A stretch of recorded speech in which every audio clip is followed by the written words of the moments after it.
Job creation and salaries increased in February. Based on payroll data from more than 26 million American workers, payroll processor ADP says 63,000 jobs were added to the private sector workforce last month, nearly triple the number from January. The lion's share were created in the southern region, with education and health services leading the way. The ADP report finds that year over year, average pay was up 4.5% in February. ABC's Jim Ryan. Nashville's council has passed a resolution voicing concerns about Elon Musk's proposed Tesla tunnel loop under the city. The resolution can neither stop nor stall the plans for a loop connecting the airport and downtown. Testimony's underway in the federal antitrust trial of Live Nation. The government accuses the Ticketmaster parent company of running a monopoly and driving up prices. ABC News legal analyst Brian Buckmeyer says jurors will hear from a Taylor Swift tour executive. The debacle that was trying to get tickets for the Eras tour is at the heart of this case because Ticketmaster and Live Nation can't get away from how horrible that experience was for so many people. Live Nation pushes back on all the claims and blames online bots for the Eras problems. The World Meteorological Association says Hurricane Melissa was so deadly and destructive last year that the name is being retired. Melissa hit several Caribbean islands, killing 95 people.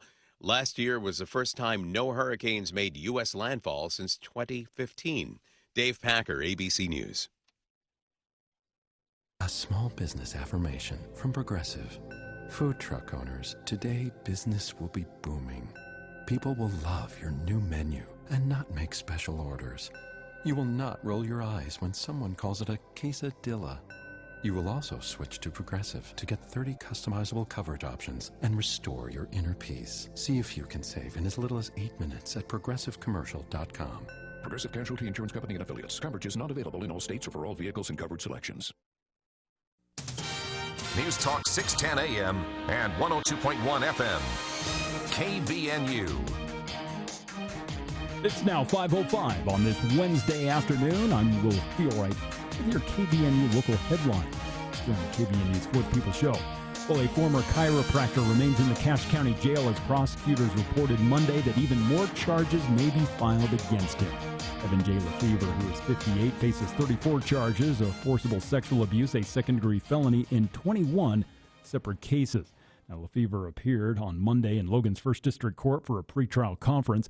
Defense attorney Shannon Demler said he had been sorting through volumes of evidence but wanted to wait and see how many more charges are filed before moving the cases forward. Now, Cache County Deputy Attorney Mark Winkle said that additional cases were being screened after more women had come forward to law enforcement. He expected the charges would be filed within the next week. Now, Lefevre was first arrested in December of 2025, and at that time he was charged with 4 counts of forcible sexual abuse stemming from incidents alleged to have occurred between 2018 and last year. Now, following media coverage of the initial arrest, though, police said that more women contacted investigators to report inappropriate conduct by the former doctor within the past 10 years. Now, Lefevre was arrested again February 11th on the new allegations and has been held without bail. Now, during Monday's court appearance, Judge Angela Fonsbeck ordered Lefevre to remain in jail and appear again in court March 13th. She also ordered him to have no contact with the alleged victims. Meanwhile, a missing Saratoga Springs woman was found dead inside a camp trailer at a Draper storage lot, and authorities are now searching for her husband, who has reportedly fled the state to California. Jessalyn Vitola, the 43-year-old, along with her husband, 57-year-old Alvaro Rojas, were last seen last Thursday. Now, the couple, originally from Venezuela, had been married for 19 years, but recently had discussed getting a divorce. Now, after family members reported them missing, investigators tracked Rojas's phone to the Draper area. Now, yesterday, Saratoga Springs police announced that they had discovered Vitola's body while executing a search warrant at Rojas's storage unit. Now, authorities determined that Rojas had fled the state and is believed to be driving a Toyota Sequoia with a Utah license plate. Local police are now coordinating with federal agents to try to track him down. And finally, a 40-year-old Tooele woman is being held without bail after police say she provided alcohol to young teenagers at a birthday party, resulting in an 11-year-old passing out. Christina Lynn Tissot faces a third-degree felony charge of reckless aggravated child abuse and 6 misdemeanor counts of knowingly furnishing alcohol to a minor. Now, Tooele City Police responded to her home back on February 28th after a concerned father reported picking up his intoxicated 13-year-old daughter from the party. Now, while executing a search warrant, officers say they discovered 15 to 20 minors inside the residence. Police noted that Tooele was also uncooperative during the search. Now, according to charging documents, 6 children tested positive for alcohol, including an 11-year-old who was found unconscious in the basement next to a liquor bottle. Well, increasing clouds through the rest of the day as this storm expected to bring a mix of rain and snow overnight tonight, as temperatures are going to drop into the high 20s. Tomorrow we'll see rain in the valley, snow in the mountains. Temperatures expected to be around the low 40s. The storm will start to move out by Friday, and it looks like we'll enjoy sunny skies again for the weekend.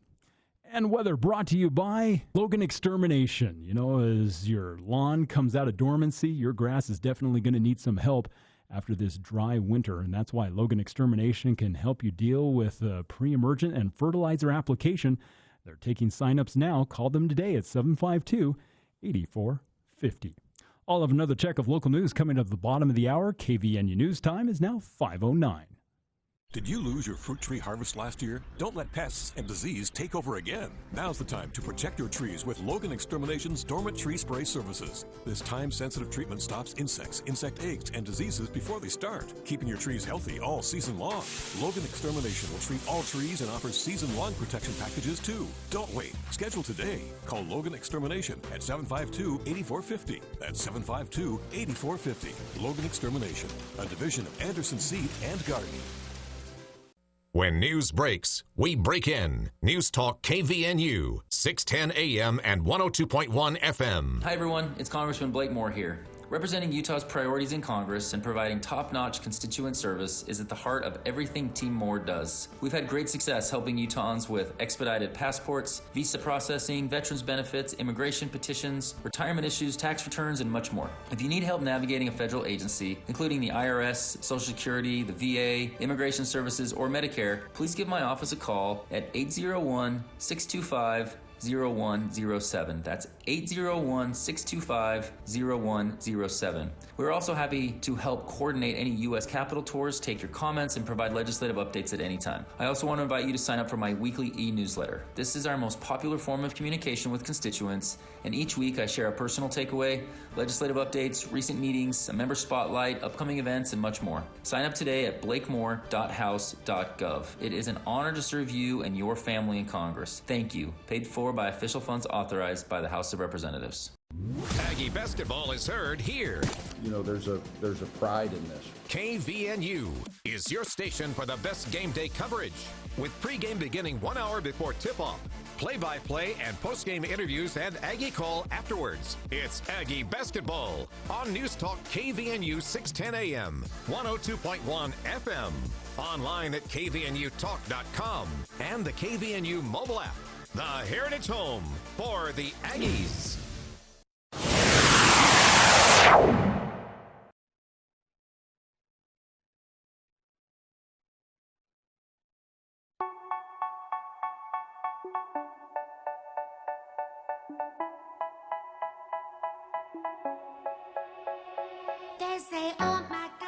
Welcome back to KVNU's For the People.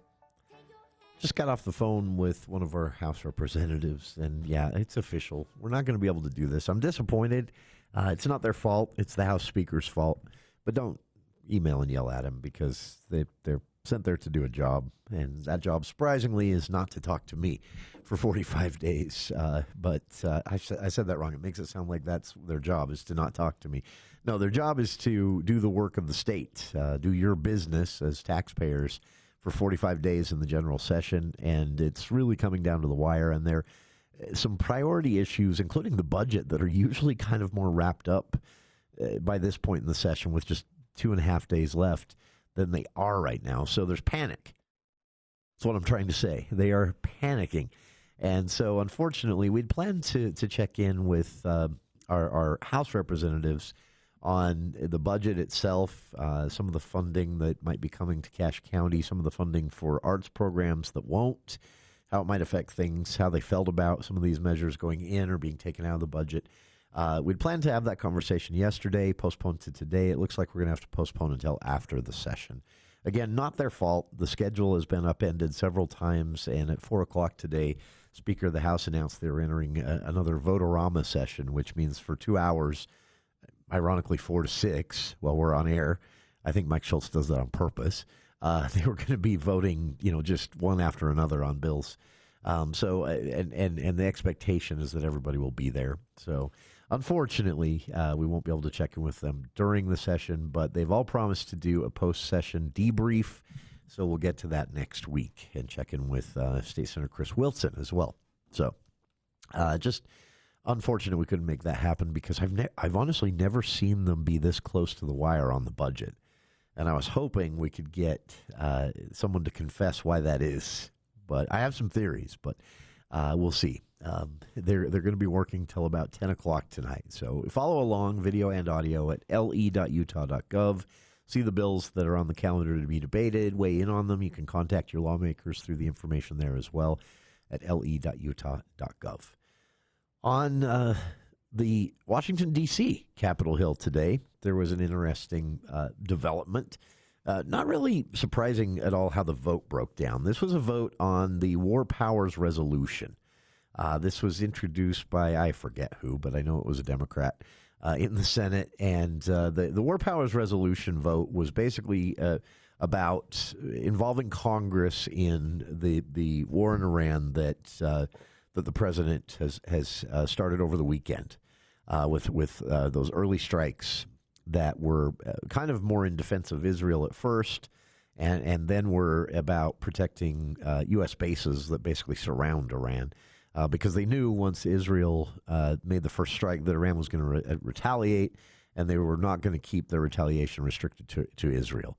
And it spiraled quickly. Turkey's involved now. Israel, it looks like, is moving troops into Lebanon illegally, which is, they can get away with if it's to justify protecting themselves. If it's just an invasion, whole different story. So, short version, people have a lot of questions in the public, but also on Capitol Hill. And so this vote came up, and I was watching it closely because there wasn't really a guaranteed sign there wasn't really a unified front on where people stood. The votes were very predictable. It broke down on party lines with, as you heard in the ABC News report there, Senator John Fetterman, Democrat from Pennsylvania, voting with Republicans against the restrictive resolution, and Republican Senator Rand Paul voting with Democrats for the restrictive resolution. And the resolution basically said, all right, we're at war now. It started. We recognize that, but Congress does have some power here. And so any additional military activity, any expansion of current activity, Congress will have to sign off on. And the two schools of thought on this, just quickly, is some say it's a constitutional mandate. Congress has to sign off on these. Some say we ended that practice years ago via legislation that hasn't been challenged in court. And so there's a gray area. I'm not an expert. I don't know which one of those is actually the case. I do know that it is kind of spelled out in the Constitution that Congress will decide these things because money's involved, right? And that's their job. But that's what this vote was all about today. And, of course, politics. Everything in D.C. has at least 10%, 20%, 50% political maneuvering to it as well. In the end, again, the vote wasn't surprising. What surprised me is that several Republicans, while voting in support of the White House, voting against this restrictive resolution, saying the White House could still have free reign without Congress having to sign off on every decision, while voting in support of that, several Republicans took some time to say they were unhappy with how this is rolling out. One Republican mentioning that, exact words, there have been 6 different explanations given by this White House since the news broke that we'd entered into a war with Iran on Saturday morning, and that's unacceptable. The White House has a duty to explain to Congress and the American public why we're doing this, and they're muddling the message, or muddying the message. So some frustration at lack of coherent messaging from the White House and shifting explanations of what the strategy is.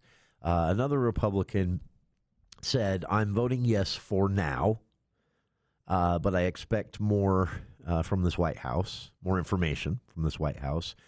Several Republicans, in one way or another, saying that they didn't support this resolution. They felt that the White House needed the flexibility, whether it's a Republican or a Democrat, when there is a threat. But the White House hadn't, at least as far as what she was hearing from her constituents, hadn't explained what the threat was. And her constituents are seeing it as the U.S. going to war for Israel. And so she said, the White House needs to start talking. You need the public on board with you with this type of stuff. So a lot of lectures, basically, from Republicans, not Democrats. Democrats, of course, have their own lectures, but they're in the minority. This is the majority. And a lot of lectures from Republicans today saying the White House needs to do a better job of explaining this to the American people. Senator John Curtis here in Utah was one of the Republican no votes against this restrictive resolution that would have somewhat at least tied the White House's hands or involved Congress directly in signing off on every military or every decision that regarded, military funding.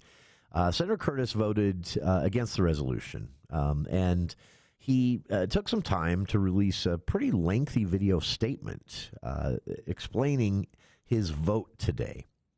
In just a few minutes, we'll be voting on a War Powers resolution. And I wanted to take just a few seconds. There's so many nuances here to explain to you back home my vote and how I voted and what you can expect from me in this issue.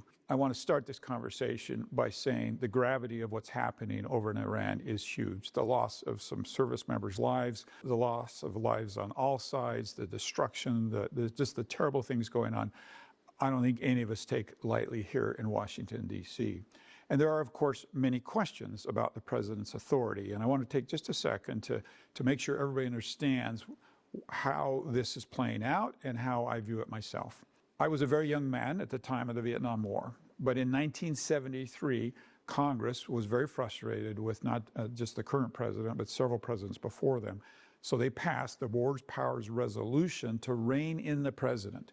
And in essence, in that resolution, they said a couple of things. One was that the president had to notify Congress, that they had to come back in 48 hours with specifics, that they had to keep us regularly updated through that whole process, and that within 60 days, the hostilities had to be ceased with a possible 30-day extension window that the president could operate in. So while Congress intended for that to rein in the president, it's actually been used not just by this president, but literally almost every president since then, both Republican and Democrat, have taken advantage of this 60-day or this 90-day window to use a lot of authority, by the way, that is also given to them in the Constitution. And while it might be a little unclear because Congress in the Constitution has the ability to declare war, the president in the Constitution is also the commander-in-chief. So there has been, throughout the entire time of our country, this tug and pull between Congress and the president. It's fair to say that we want the president to be able to respond to an imminent threat. We want the president to be able to cut off a threat before it becomes imminent. We want the president to have the ability to save American lives that may be taken hostage, and he has to use forces to do that. And we want Congress to declare war. Those frequently come into conflict as they have here. So I will say very, very, very clearly, yes, I wish I would have been consulted. I wish my vote would have been asked for before this. But the president did act within his legal bounds to do what he has done. And the vote that we're taking this afternoon would simply say, President, you must stop immediately what you're doing. Well, imagine what that would do to our troops. Imagine how the families who lost their loved ones in this war would feel if we simply stopped and pulled away from what we're doing. So for that reason, the War Powers Act that we're voting on this afternoon is not the right answer to this. But I do welcome an ongoing, thoughtful dialogue about this balance between Congress, who has the power to declare war, and the president, who is the commander-in-chief, to make sure we get that balance just right. Senator John Curtis there again in a video he put out today ahead of his vote in which he voted with Republicans not to restrict the White House in this. And again, as you heard him say there, basically saying we're in it, stopping the president's, stopping the strategy right now would not help anything.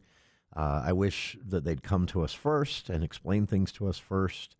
But here we are, and Curtis is right, by the way. If you go back and read that original War Powers resolution, there is a 60 to 90-day window with an emphasis on 60, really. 90-day requires some additional justification that recognizes that sometimes the executive branch is going to have to make decisions quickly before Congress can, get all the ducks in the row to have a discussion with them and have a vote to fund it. So they get that 60-day kind of leeway. But again, Curtis joining other Republicans saying they're not exactly thrilled with the communication rollout on this, the shifting explanations of the end goal. There was today an announcement by Secretary of Defense Pete Hegseth that originally it was said, we're in this for a couple of days, maybe a week, maybe a couple of weeks, and Hegseth today saying that it looks like at least 8 weeks at this point. So an ever-expanding timeline on this as well. And Republicans showed their frustration on that today, while at the same time voting not to restrict the president's ability to carry out the plan, whatever it is for the time being. But Curtis, in his statement again, saying, you've got 60 days to explain this to Congress because we're hearing it from constituents that want to know more. We'll see. It's an interesting, when these things happen, there is an urgency and an immediacy, and you can see the having the ability to respond quickly without waiting for Congress to be convened and get everybody flown back to D.C. if they're out of town, or which wasn't the case in this situation, but it could have been in another time. So you can see the utility, especially when you're considering national defense or a serious international issue that requires a U.S. response, even if it doesn't affect us directly. You can see the utility and the importance of a quick response, being able to scuttle and act quickly, necessary in a lot of situations. But at the same time, as Curtis points out, a healthy push and pull, because Congress does write the check with our money in the end, and they need to be consulted. The legislative branch is there for a reason, and Curtis basically saying, the White House has 60 days to make the case to us before Curtis would consider them in violation of the 1970s War Powers Resolution involving Congress in acts of war or declarations of war. So we'll be back with more of KVNU's For the People right after this. We could all use a little extra cash this time of year. Bring in all that old metal you have laying around and we'll pay you for it. Hi, this is Chris White, local manager at Valley Recycling. That's what we do at Valley Recycling. We'll pay you for most anything metal, from empty soda cans to old cars and appliances. For the really big jobs, we can help with our fleet of trucks and containers. We take all your scrap metal and give you cash. Mention this ad and get an extra 5 cents per pound for your aluminum cans, offering all the best prices for your metal recycling. Valley Recycling, 145 North, 10th West in Logan. Here's Chad Norton, the lawn doctor, with a tip for your lawn. No hard freeze and a mild winter means a couple things. More bugs and more weeds are on the way. Now is the time to protect your lawn before the heat of summer arrives. A healthy lawn starts early. Apply a pre-emergent this spring to help prevent weeds before they take over. Help avoid the struggle of this summer, start the season strong, and schedule your lawn service with us today. Fertilizer, weed, and pest control. Call the Lawn Doctor at 753-LAWN or go to LawnDoctorCashValley.com. Guess which energy source is truly the cleanest for the environment, is affordable, abundant, and is ready right now to do what all the other clean energy sources hope to do someday? It's propane. Yes, propane. To learn more about what propane can do for you, check out the State of Energy right here, Saturday mornings at 6:30. Also, the propane industry is set to grow by $50 billion over the next 5 years. Go to findapropanejob.com.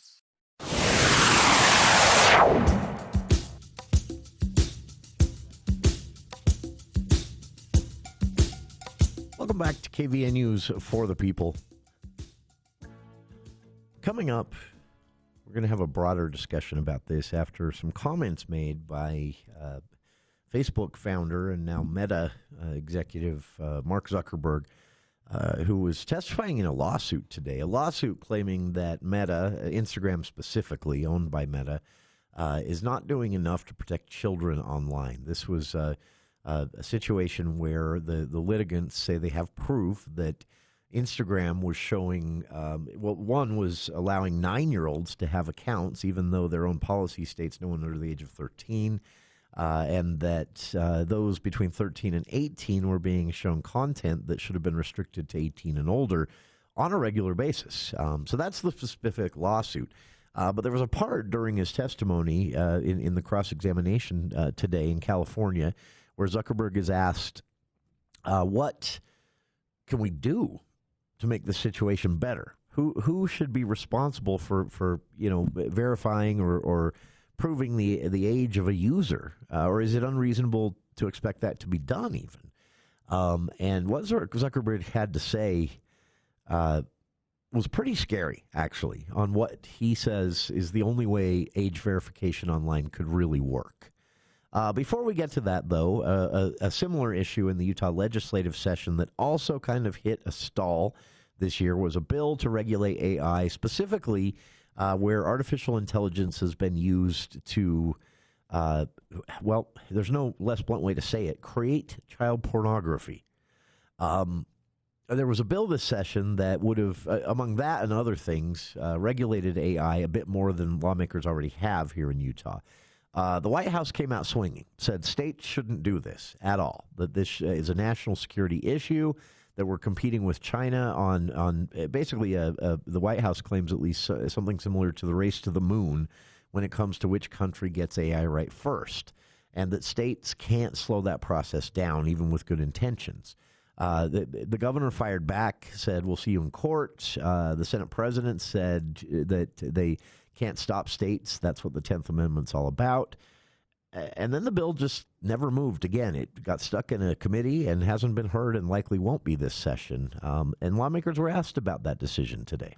Enough. I mean, that's like saying, have we done enough to regulate the internet? I don't know. It's just gonna keep coming at us and keep happening. And so we're trying to deal with it the best we can. I think Utah's taken as good an approach as any other state. And we'll probably continue to see bills almost every year dealing with use cases in AI. And so I think we've done some of the major identifiable harms have been addressed between last year and bills this year. And so, I think it's a work in progress. So, and I'm gonna help Senator Cullimore here in a little bit because we talk a lot about Utah being number one, at least I do. But everywhere I go, everybody's talking about some of the policies that Senator McKell and Senator Cullimore have put in place with AI. The rest of the nation's looking to us. Whether we've done enough or not, I can tell you the rest of the nation is looking at our sandboxes, at our policy. We're trying to not regulate innovation. We're trying to allow it, like you've heard President Trump talk about, wanting to allow free research and development. That's important if we're going to compete on an international scale. But you have to then come back and look at the apps and make sure that we keep our kids safe. We have to keep people safe. But you don't want to regulate the research, but you want to regulate the apps. And Senator Cullimore has led in this, came out with one of the first sandbox in the United States as far as policy for AI. And the rest of the country, as I go to conferences, are trying to figure out what we're doing and copying what we've done. So whether we've done enough or not, I don't know, but we are leading the nation is what I'm trying to say. Chris Adams, I think that kind of segues into a question I have. To what extent do you think federal interest in the topic has tied the legislature's hands as it tries to work on these issues, if at all? So I'm pretty passionate about three things. One is limited government, the other is free market, but the third one is federalism, and that is states' rights. And I'm a big proponent for 50 laboratories of innovation for all kinds of ideas. California is different than we are. We're different than Texas. But you get 50 states out there, you can get the best outcome. And the more opportunities there are for ideas to surface, the better outcomes and better policy you get. So I believe in states' rights, so that's at least where I'm at. Yeah, I think it's more of a philosophical question about the type of technology and not really the federal government. I mean, when you're talking borderless technologies that obviously go not just beyond Utah, but beyond the U.S., the question is if we impose policies here at the same time that we're trying to incentivize the right development and the right production and right manufacturing of this type of technology here in the state, like we need to strike the right balance. And the administration, the federal administration, I think is aligned with that approach. And so, if we can align with that approach, great. But I don't think that's not our North Star on this. The North Star is it's a borderless technology. How do we deal with it appropriately here? Understanding those principles of federalism. And that's why we're trying to regulate the output or the outcome of the use of that technology, because I think that's historically where states have that purview and that jurisdiction. Again, Utah lawmakers responding to an AI bill that was launched and sold in a press conference even as a bill that would protect children from artificial intelligence, and specifically in this case, again, artificial intelligence being used to create child pornography, to abuse children, and a bill that would have regulated that here in Utah with some pretty stiff penalties, stalled, didn't go anywhere, never got a vote after it was opposed by the White House. And lawmakers responding to that saying, they understand there's a national security issue here. We're trying to beat China, basically, on perfecting AI. And the White House is focused on that, but state senators saying they feel the states have a public safety interest, and that they, though this bill is stalled, that people shouldn't read it as them bowing down to the White House. They plan to keep discussing this in future sessions. So they actually discussed this for about 20 minutes. If you want to watch the whole thing, I've linked to it on our Facebook page. On a related note, on the other side, comments by Meta, Facebook founder and Meta CEO Mark Zuckerberg today, when asked in a lawsuit claiming that Instagram, owned by Meta, isn't doing enough to protect children online. He was asked during cross-examination, what could these big companies, Google, Apple, Meta, what could they be doing to verify age and to protect children online? And his answer was horrifying.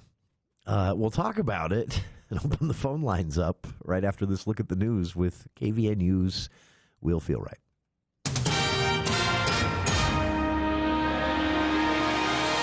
Well, thanks, Jason. A forensic accountant testified yesterday that Corey Richens was drowning in roughly $7.5 million of debt at the time she allegedly fatally poisoned her husband, Eric Richens, also that she could collect his life insurance. Now, testifying during the 7th day of the Park City murder trial, accountant Brooke Carrington outlined a severe pattern of financial distress. She noted that by March 2022, the Camas real estate agent was incurring thousands of dollars in overdraft fees and relying on high-interest payday loans.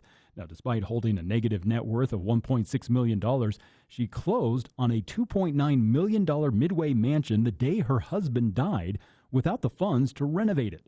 Now, prosecutors argue that Richens killed her husband for financial gain. Carrington noted that Richens eventually received over $1 million from Eric's life insurance policies, spending the entirety of it within 3 months. Now, the trial is scheduled to go through the end of this month.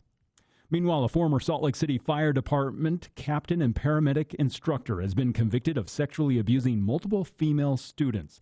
Last Friday, a jury found Christopher David Burke, a 47-year-old of Harriman, guilty on 8 counts of second-degree felony forcible sexual abuse and 1 count of third-degree felony attempted forcible sexual abuse. Now, prosecutors have said that Burke would abuse his position of trust while teaching EMT and CPR courses at Salt Lake Community College, Utah Valley University, and other local institutions. Now, charging documents had stated that he inappropriately had touched the women under the guise of demonstrating medical assessments. Now, Salt Lake County District Attorney Sim Gill praised the verdict, expressing hope that the outcome would validate the survivors' experiences. Now, the jury deliberated for about 12 hours. Burke is scheduled to be sentenced April 14th. And the Utah Board of Higher Education has named Wayne Vaught as a interim president of Utah Valley University while the search for a permanent leader continues. Now, Vaught, who has served as UVU's provost and senior vice president for academic affairs since June of 2019, will officially assume the role beginning on May 1st. Now, he succeeds Astrid Jimenez, who announced in January that she'd be stepping down after nearly 7 years of leading Utah's largest university. Now, before the transition takes effect, Vaught will closely work with Jimenez to ensure operational continuity. Now, Board Chair Amanda Covington praised Vaught's deep understanding of the university's mission. Well, we're going to see a chance of rain and snow coming in tonight as overnight temps are going to drop into the mid to high 20s. And then tomorrow, rain showers likely in the valley, snow falling in the mountains, as we'll see this storm bringing us some measurable precipitation through Friday. Then the storm's going to move out and we'll see sunny skies returning for the weekend. And weather this hour brought to you by the Allies Law Firm, bringing strategy, strength, and experience for your estate planning, resolving marital conflict, or courtroom battle. Trust the Allies Law Firm. And I'm Will Feelright for KVNU News. This is a special report from ABC News. I'm Dave Packer. Senate Republicans voting down a war powers resolution that would halt President Trump's war against Iran. Ahead of the vote, Virginia's Democratic Senator Tim Kaine. Secretary Rubio, our Secretary of State, has called it a war against Iran. All of the excuses that you've advanced to give the president an easy pass around the Constitution and suggest he needn't come to Congress all evaporate because this is a war. U.S. submarines sinking an Iranian warship, the first time the U.S. has sunk an enemy ship since World War II. At least 9 U.S. embassies closed across the Middle East as thousands of Americans remain stranded. White House Press Secretary Caroline Leavitt. And we are actively and rapidly working to charter flights. There is some commercial flights that are taking off intermittently from these countries, and we plan to get Americans on board as quickly as possible, again, free of charge to them. This is ABC News.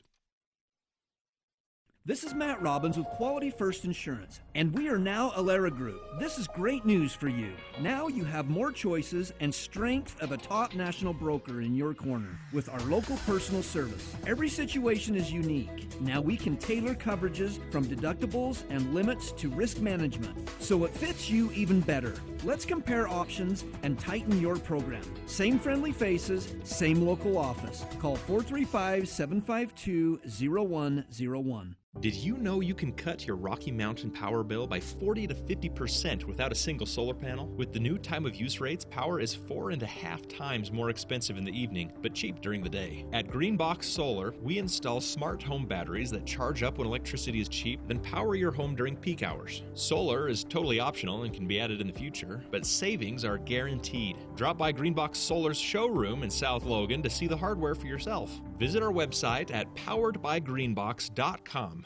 Hi, this is Lex from Canyon Plumbing and Heating. When you call us, chances are I'm the one answering the phone, right here in Smithfield. Not a call center, not out of town. Canyon Plumbing is locally owned, locally operated, serving Cache Valley since 2005. When you need plumbing or heating help, we'll send a local technician who knows Cache Valley and takes pride in doing his job right. Give us a call, 435-881-6952, or visit canyonph.net. Canyon Plumbing and Heating, a local company with local people you can trust.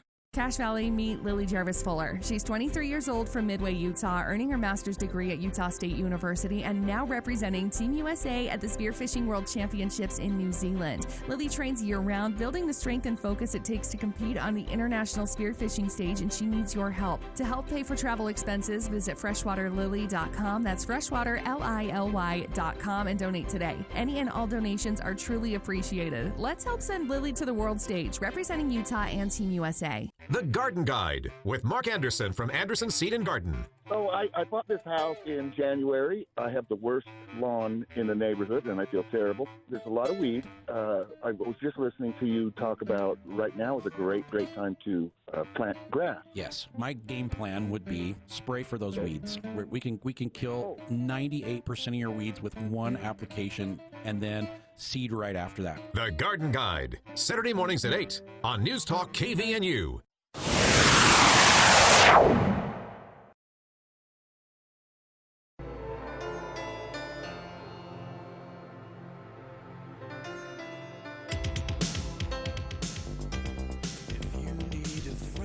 Welcome back to KVNU's For the People. I'm going to warn everyone. It's going to be a little nerdy in here for a second, but this is an issue that affects everyone.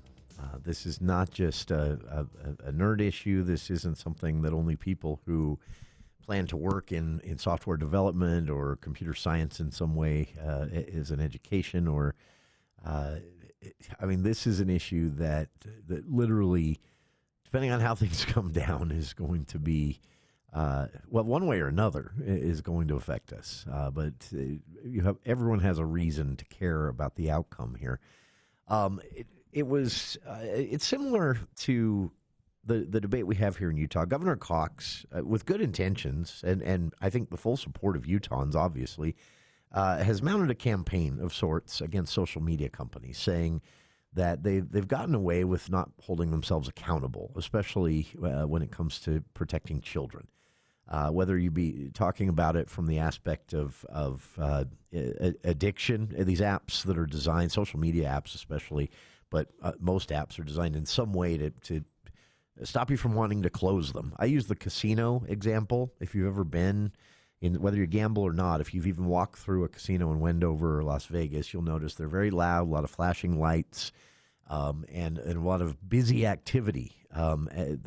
It's not an accident. That's actually, they brought psychologists in to help them design casino floors with the goal of shutting your brain off so that you don't make good decisions, so that you stay and keep feeding money into the machine and gambling.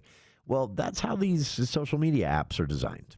They're designed to make you keep scrolling. Because that's where their money is. Every ad you see is, more money they can make selling those ads. So, addiction is a good word. Also, there are, actual addictive properties that your cell phone brings into your life. Social media has been shown to create a spike in dopamine, which can become addictive, like heroin on its first dose. So you might not think it through, but you just find yourself drawn back. I'm just going to go check Instagram again. Let's see what's happening on Facebook. Let's flip through TikTok for a little while. And I get it; those kids are funny, but you don't realize that at a certain point you've become an addict. You're going back to it more often than you probably even realize because you need to see it. You need that dopamine hit. These are all bad things. The effort of Governor Cox to push back on this, at very least as a raise awareness campaign, is great. Where I've taken issue with him, some of the proposed solutions. So a couple of years ago, lawmakers were going to pass a bill that would have created a curfew for those under the age of 16. A couple things about that. One, people under the age of 16 have rights too. It would have never survived a court challenge. And at the same time, we have to be careful about patting ourselves on the back, finding some low-hanging fruit solution that really isn't a solution at all. And I don't think a curfew would have been, because as I've mentioned with the book banning that's going on, all you do when you ban a book is make sure every kid knows about that book because you banned it. Now they're curious. Same thing happens with a curfew. They'll just find ways around it, and now you've given them more incentive to find a way around it. So public education, I think, works a lot better, especially educating parents. And so my point is, I support Governor Cox fully. I think some of the solutions he and the legislature have come up with over the years maybe aren't on target.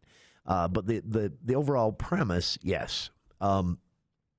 This came up in a completely unrelated, well, not completely unrelated, but there's a lawsuit in California courts right now that led to Facebook founder and current Meta CEO Mark Zuckerberg. The same day headlines broke that if you bought those Meta glasses, so Wired Magazine reporting today that it's not an algorithm looking through your video. Actual people are watching your video from your Meta glasses to review for terms of service violations and laws being broken. Actual human beings. That's the opposite of privacy. In fact, that's creepy. So bad day for Zuckerberg all around. But so this morning he's testifying in this lawsuit. Lawsuit claims that Meta, specifically through the Instagram platform, had not done enough to protect children. And the litigants are saying They have proof that 9-year-olds were able to create accounts when it's clearly stated that no one under the age of 13 should be able to, based on Instagram's own rules. They also, litigants claim to have proof that repeatedly 16, 17-year-olds were served content that should have been restricted to 18 and plus age restrictions. But and all this comes down to basically this challenge, similar to Governor Cox's verbal challenge so far, but with threats of legislation at the state level. This lawsuit comes down to the same thing, saying you're not doing enough to protect children. You're not even abiding by your own rules. Those criticisms are 100% correct. So let's lay that as the ground floor here before I say what I'm about to say. When Zuckerberg is asked at a certain point, and remember, this guy is kind of dopey and not a great spokesperson for his own companies usually, but he's a pretty smart guy.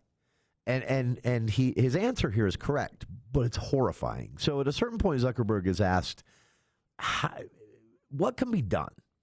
He says age verification is a very thorny issue. It's not as simple as saying, yes, we all think you should verify age. We all kind of agree on that. He said it is much more complicated.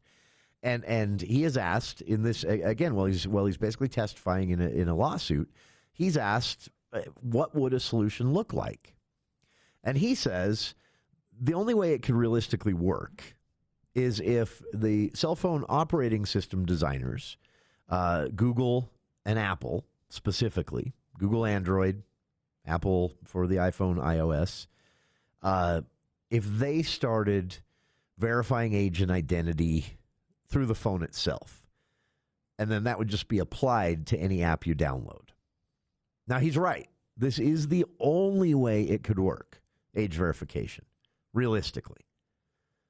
But pause for a second and consider what he's explaining. And he goes on to explain technically how it would work, and I won't bore you with that. But basically what he lays out as a way to achieve this admittedly necessary and noble goal of protecting children online, making sure children are not exploited, abused, shown material that could mess them up for life, seeing it too young. These are real concerns. And what he lays out is basically a private, for-profit NSA. I'm not kidding you. He's talking about a system in which, in order to use a cell phone, you would have to provide enough data, biometric or otherwise, to verify your age and identity. And that would likely have to include your face, like a driver's license, that could be matched with government records, but it couldn't be government run. This program would have to be run by Google and Apple. So you're talking identifying information enough to verify a person's age and identity and face in a gigantic database that is attached to a device that tracks you. And all of this is owned and operated by private companies for profit. It was bad enough when we actually created the NSA. But with the government, you've at least got some checks and balances.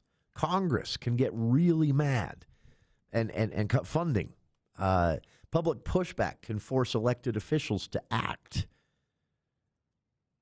But when you're talking about Google and Apple, what are you going to do? I mean, honestly, what are you going to do if Google and Apple, to verify everyone's age and protect children, again, a noble and I would say necessary goal, considering what is out there, what children can be exposed to, and the harms that are real. Google and Apple create a gigantic, basically track everyone system that is tied to you biometrically, facial recognition, your fingerprints, enough data about you to verify your age, and of course, address and location. And they build this huge system and then tie it to your cell phone, which is already tracking you not only online but off. It's already listening to your conversations, even if you haven't told it it's okay. And they build this entire system, and then they abuse it. If the government abuses it, we have avenues to rectify that situation, as long as we find out.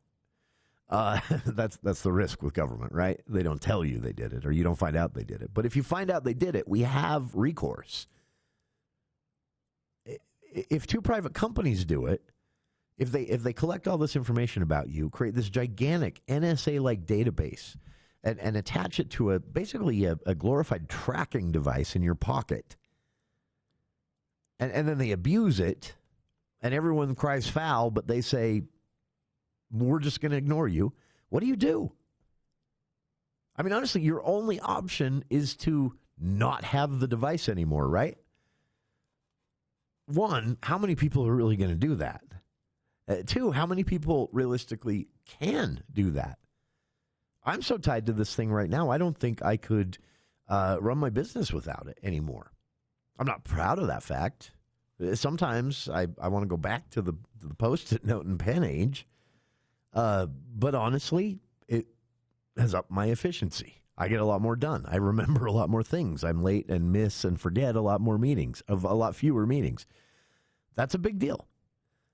People with kids out there. I talked to a parent recently who said, I hate how addicted I am to my phone, but I can't imagine keeping track of everything I have going on with my kids, their appointments, their games, their doctor's appointments, all that, without my phone, without reminders, and to be honest with you, on those days that are hard, without the distraction of scrolling through Instagram for a little bit.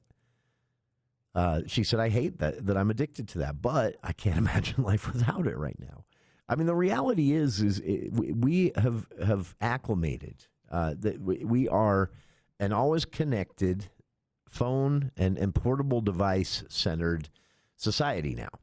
And I would say globally, definitely not just in advanced countries like the U.S.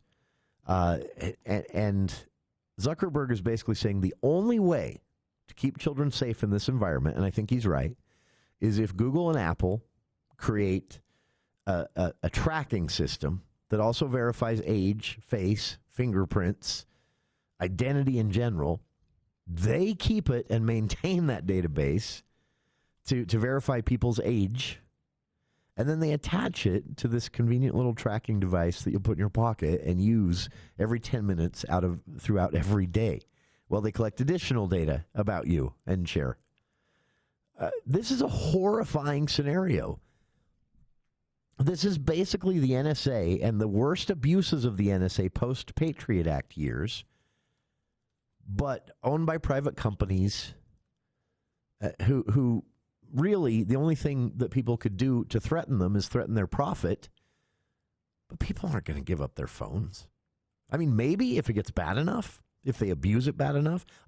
This whole scenario just made the hair on the back of my neck stand up. As soon as I read this article today about Zuckerberg saying this, I thought, one, he's right, and two, we're in trouble.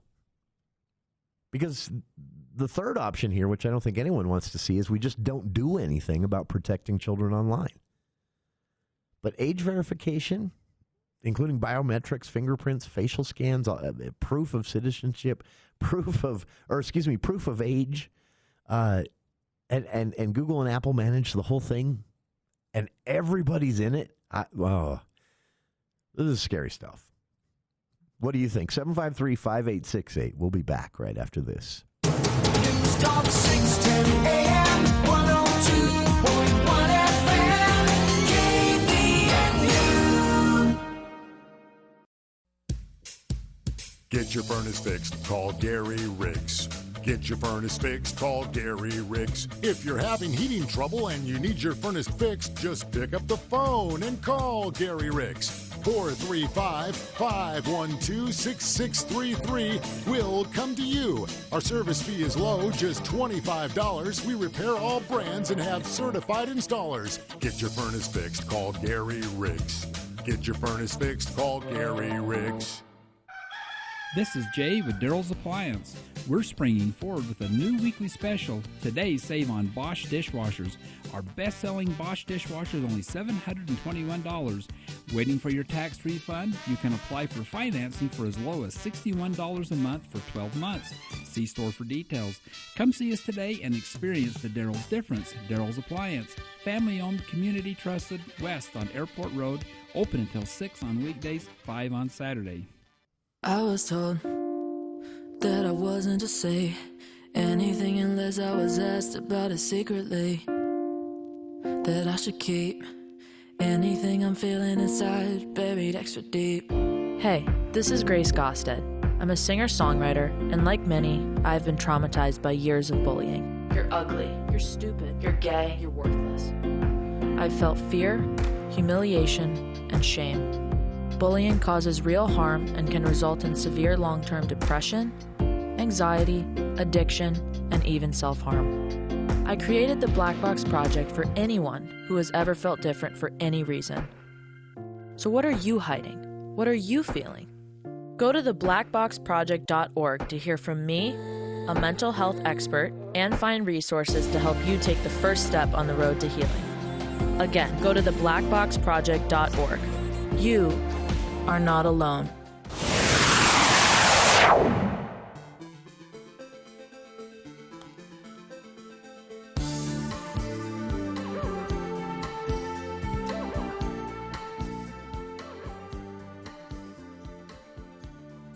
Kevin on the line with a response, again talking about Mark Zuckerberg testifying today that the only way age verification can really work to protect children online, an important goal, to say the least, is if Google and Apple do it. Basically tie your identity, age verification, facial recognition, fingerprints, all that stuff to your phone, which is itself already a tracking device. And then they manage the database, they have all the data, and they just promise not to do bad things with it. This is basically a for-profit NSA we're talking about here.